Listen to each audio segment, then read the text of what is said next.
नमस्कार friends, welcome to my SBL homeo clinic. Friends, शरीर अच्छी तो रोग अच्छी, रोग अच्छी तो निराकरण मध्य अच्छी। तो होमियोपैथिक आमर गोटे एभली साइंस जहाँकि आमको अति सहजरे एवं बिना किसी साइड इफेक्ट रे आमे विभिन्न प्रकार रोग को क्योर करि पारिबा। तो फ्रेंड्स, तेबे चलंतु आरंभ करिबा।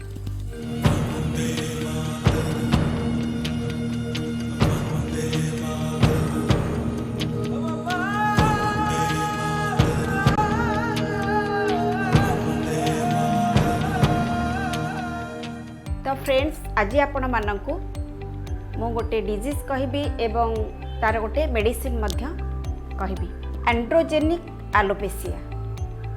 तो फास्ट आमे जानिबा एंड्रोजेनिक एलोपेसिया कौन एवं यार सिम्पटम्स और साइन कौन। एंड्रोजेनिक एलोपेसिया आमे कहि परिबा एहा होची कंप्लीट हेयर लॉस। एंड्रोजेनिक कहले आमे पैटर्न एवं एलोपेसिया कहले जहाँ को आमे ओडिया रे कहूचे चंदापण।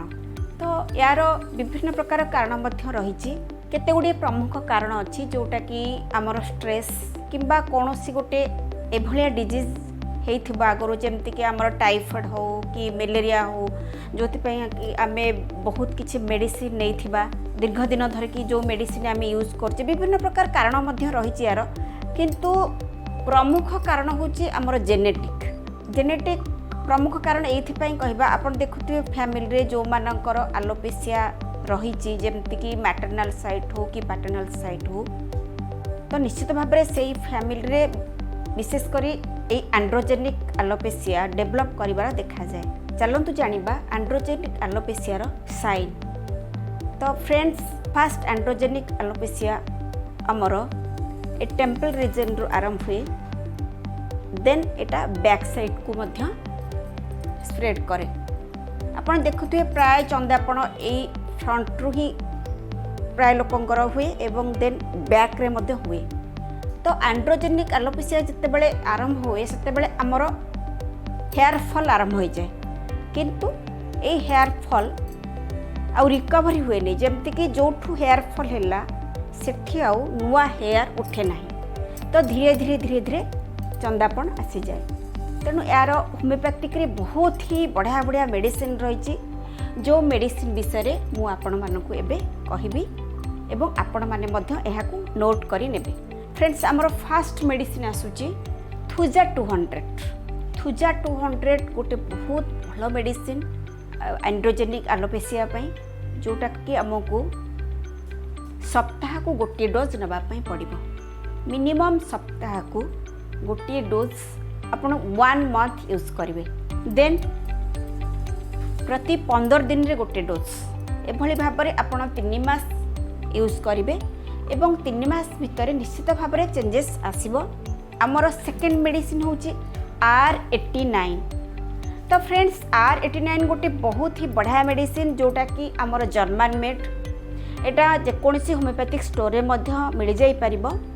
तो R89 को आपण खाद्य खाइबार गोटे घंटा परे आधा कप पानी रे 20 ड्रॉप्स दिन को 3 थर नहीं पारिबे। एटा गोटे बहुत effective medicine for androgenic alopecia. Friends, आमर थर्ड मेडिसिन आसीबो जाबरंडी क्यू। जाबरंडी क्यू भी गोटे बहुत बढ़िया मेडिसिन एंड्रोजेनिक एलोपेसिया पे, जोटा कि आमर मध्य सब मेडिसिन होमियोपैथिक मेडिसिन स्टोर रे उपलब्ध।